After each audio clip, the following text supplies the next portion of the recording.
మీరు ఈ దసరాకైతే ఏం స్పెషల్స్ చేశారో ఒక్కసారి కామెంట్ చేయండి. నేనైతే క్యారెట్ హల్వా అయితే ప్రిపేర్ చేశాను. మా పాప అడగక అడిగింది. ఇంకా సరేలే, పిల్లలకు కూడా చాలా హెల్తీ ఫుడ్డే కదా అని చెప్పి అయితే ప్రిపేర్ చేసేసాను. ముందు అయితే 4 క్యారెట్లు తీసుకొని దాన్ని మొత్తం క్లీన్ చేసేసుకొని దానిపైన ఉన్న తోలు మొత్తం తీసేసి ఇంకా సన్నగా తురిమి ఒక ప్లేట్లోకి అయితే తీసుకోవాలి. ఇంకా ఒక పక్క అయితే పాలు అయితే పెట్టాను, 1 గ్లాసు. ఇంకా బండలు పెట్టుకొని దాంట్లో ఎండు ద్రాక్ష, జీడిపప్పు అవి అయితే ఫ్రై చేసుకొని నెయ్యిలో ఒక ప్లేట్లో పక్కన పెట్టేసుకున్నాను. ఇంకా మనం తురుముకున్న క్యారెట్ని అయితే ఆ నెయ్యిలోనే యాడ్ చేసుకొని పచ్చివాసన పోయేలాగా బాగా ఫ్రై చేసుకోవాలి.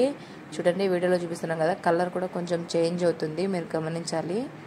ఇలా ఫ్రై అయిన తర్వాత మొత్తం అయితే మనము ముందైతే కాంచి పెట్టుకున్నాం కదా పాలు, ఆ పాలను అయితే దీంట్లో అయితే యాడ్ చేసుకొని ఒక 5 మినిట్స్ అండ్ 10 మినిట్స్ అయితే బాగా ఉడకనివ్వాలి. ఉడికిన తర్వాత అయితే ఆటోమేటిక్గా చూడండి మూత పెడితే ఇలా అయితే అవుతుంది. ఇంకా 1 కప్ షుగర్ని అయితే యాడ్ చేసుకోవాలి.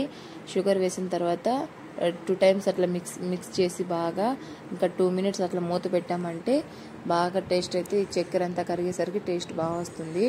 ఇంకా మనమైతే ఎండు ద్రాక్ష, జీడిపప్పు అయితే వేయించి పెట్టుకున్నాం కదా నెయ్యిలో, అదైతే దీంట్లో వేసుకొని కలిపేసుకోవాలి. స్మెల్ కోసం అంటూ 2 యాలకులు అయితే దంచి వేసాము, టేస్ట్ బాగుంటుందని చెప్పి. ఇంకా గ్యాస్ ఆఫ్ చేసి అయితే గిన్నెలోకి వేస్తే తీసుకొని టేస్ట్ చేసాము, చాలా బాగుంది. మీకు ఈ వీడియో ఎలా అనిపించిందో, థ్యాంక్ యూ ఫర్ వాచింగ్.